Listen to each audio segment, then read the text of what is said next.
dapat duduk. Pak Ustadz, ada Rambo. Itu brewoknya. Oh iya, saya. Pak Ustadz mau nanya dong. Pak Apa Ustadz mana itu? sih? Sini. Makanya jangan Galang rambut. Pak Ustadz, aku mau tanya ya Pak Ustadz ya.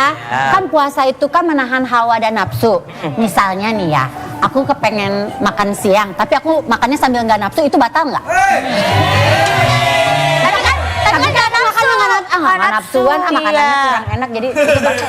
Jadi hal-hal yang membatalkan puasa itu adalah memasukkan sesuatu gitu di beberapa jauf, beberapa rongga. Di antara rongga tersebut adalah rongga mulut. Jadi kalau orang memasukkan sesuatu ke dalam rongga mulutnya, auto batal. Kalau gigit kuku, Pak Ustadz? Termasuk, Pak. Kayak gigit kuku, iseng, gitu, senewan. Ada yang disengaja, Tapi dicemilin kukunya. ada yang sengaja, ada yang tidak sengaja. Contoh misalnya, mohon maaf, muntah itu adalah sesuatu yang tidak disengaja biasanya. Tapi muntah dengan sengaja itu membatalkan puasa. Yang mana tuh orang muntah dengan sengaja? Dia tahu kalau dia cium bau parfum ini dia akan muntah, dan dia sengaja cium bau parfum itu, maka itu termasuk sengaja. Atau dicowok gitu banget yang muntah. Kalau kita lagi sahur, misalnya kita lagi sahur ada sisaan daging ayam di gigi, kita cabut gitu terus batal gak? Karena Pas kita batal terus nggak ada yang lihat.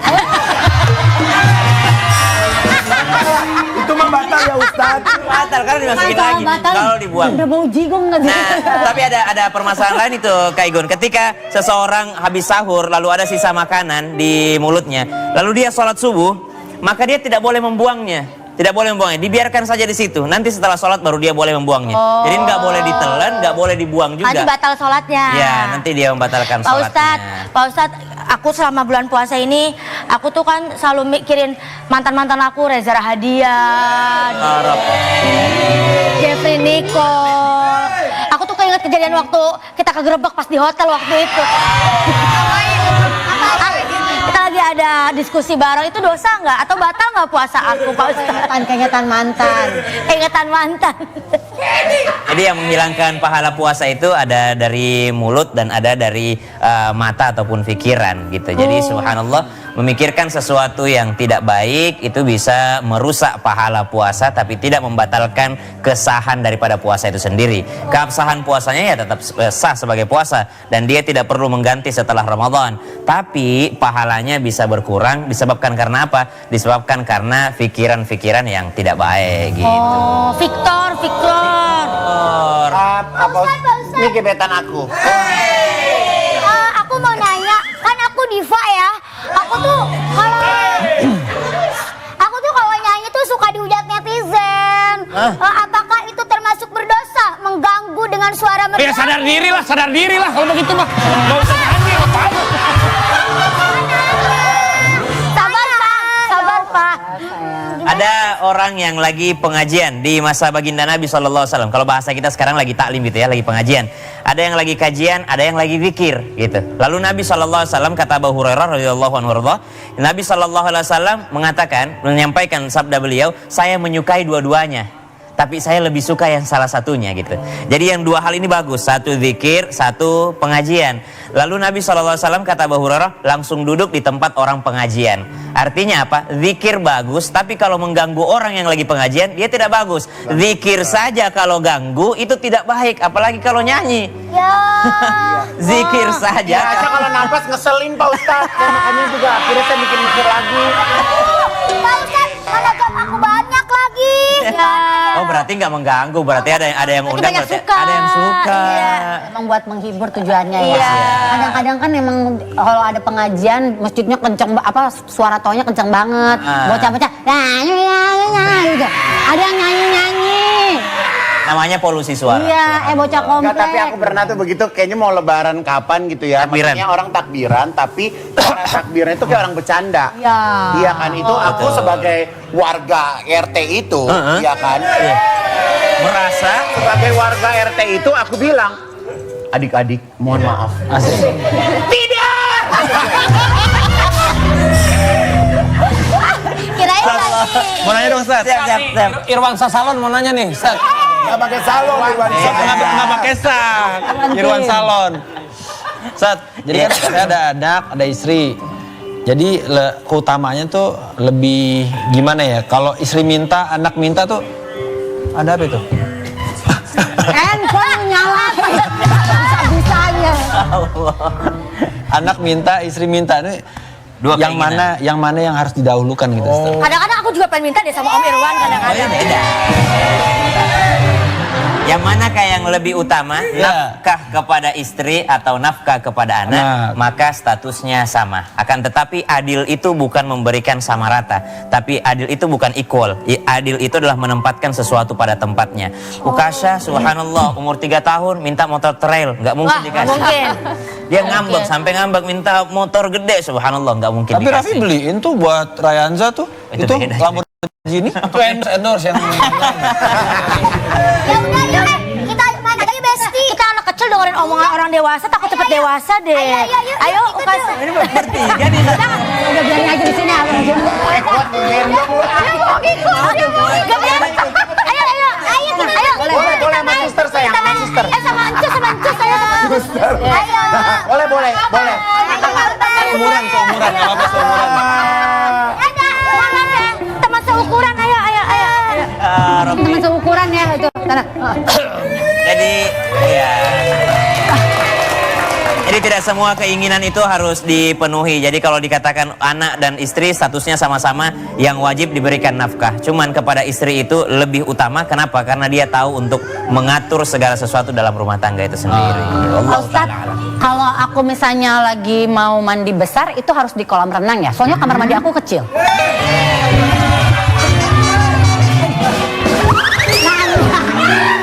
Suami aja.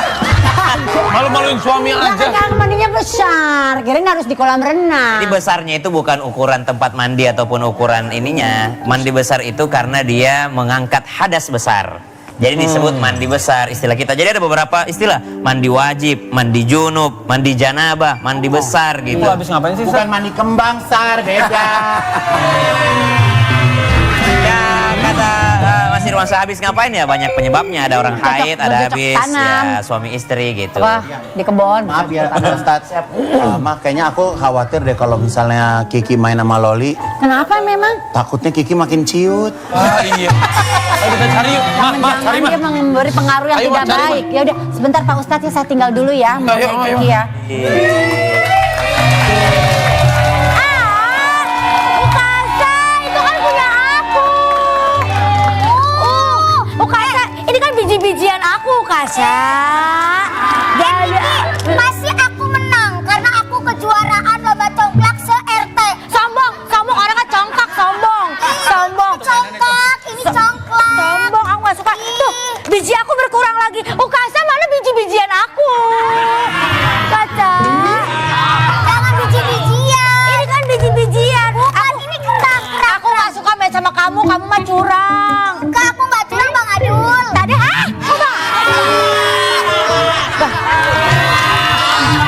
Antum kan? Mama. Berantem kan? Ini si Loli. Ini biji congklaknya malah ditelan, bukannya dimainin malah ditelan.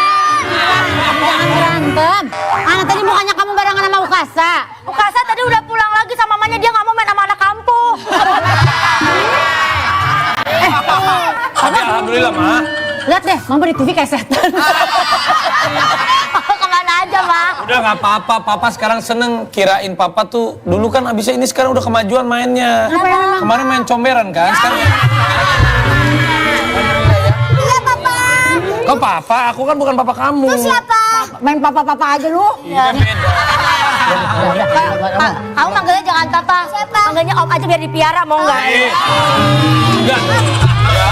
Apartemen aku belum dibayar. Apartemen. Mau ada koleksi yang ini juga. Bohong, ini bukan di apartemen. Apa? Tapi ke rumah susun. Nanti dicariin sama Papa. Udah. Jangan berantem. Ayo, ayo. Dapat duit.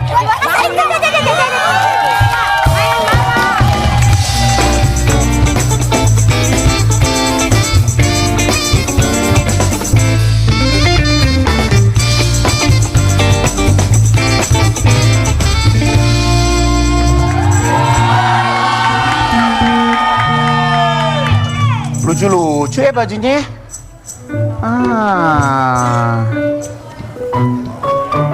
Enggak ya. Kayaknya juga lucu ya.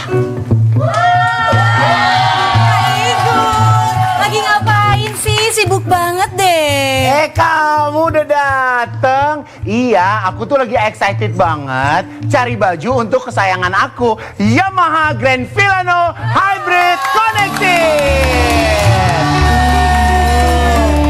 Kamu juga punya kan motor ini kan? Iya dong. Nih, aku mau kasih tips ya supaya kamu tuh bisa tampil stylish berkendara di jalan dengan Yamaha Grand Filano Hybrid Connected yang desainnya premium dan luxury. Pastinya berkelas dengan lampu depan yang berbentuk diamond shape.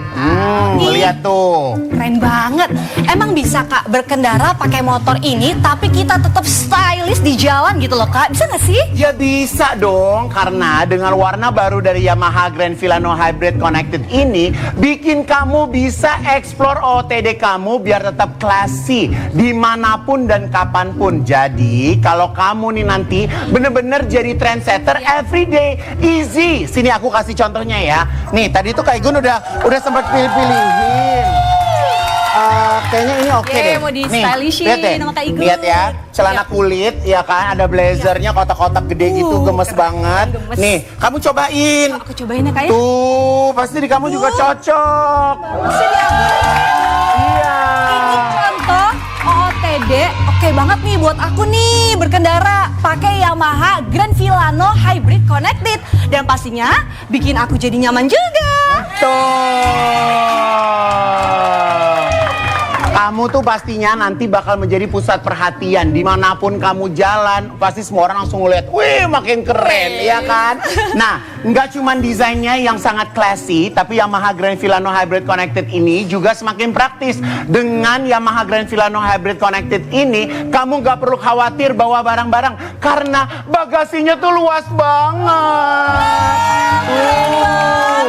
Muat sampai dengan 27 liter. Bayangin. Ih, keren banget Kak.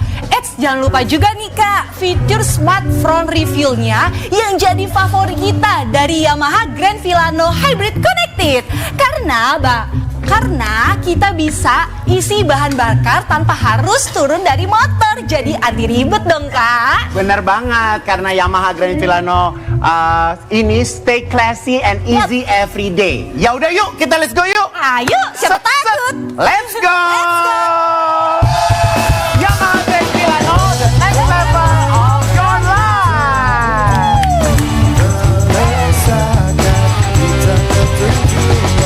Waktu-waktu terus kuputar jumpa kita yang semakin di depan.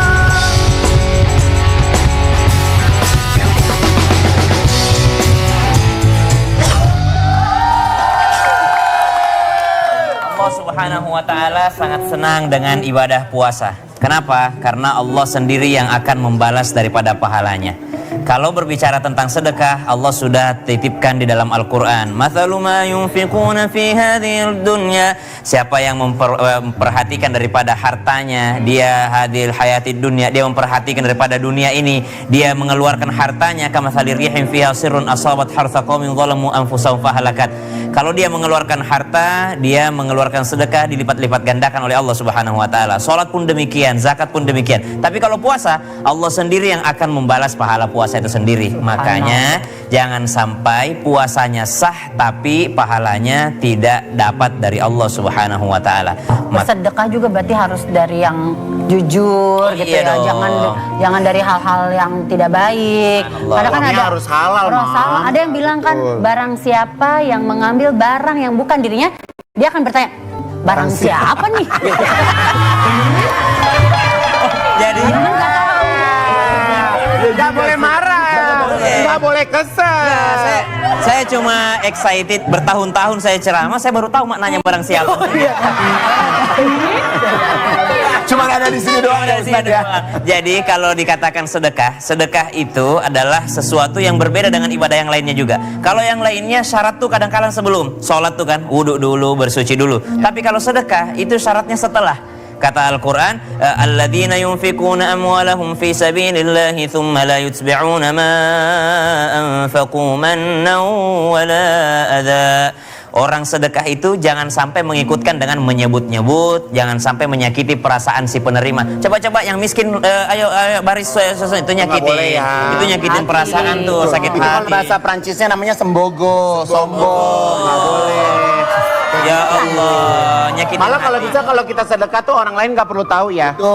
Kalau untuk memotivasi silahkan, tapi yang bahaya kalau orang lain sampai sakit hati, penerima itu sakit hati. Karena dari bahasa juga jadi sakit hati orang ya. Ustaz. Ini besok-besok jangan minta-minta lagi ya tuh, itu kan Ah, nyakitin iya, benar. hati. Benar, Perasaan. benar. Jadi Benar. menjaga perasaan si penerima termasuk syarat daripada ibadah sedekah itu sendiri. Mudah-mudahan puasa, sedekah, sholat, baca Quran kita semuanya diterima oleh Allah Subhanahu wa taala. Kita berdoa menjelang buka puasa.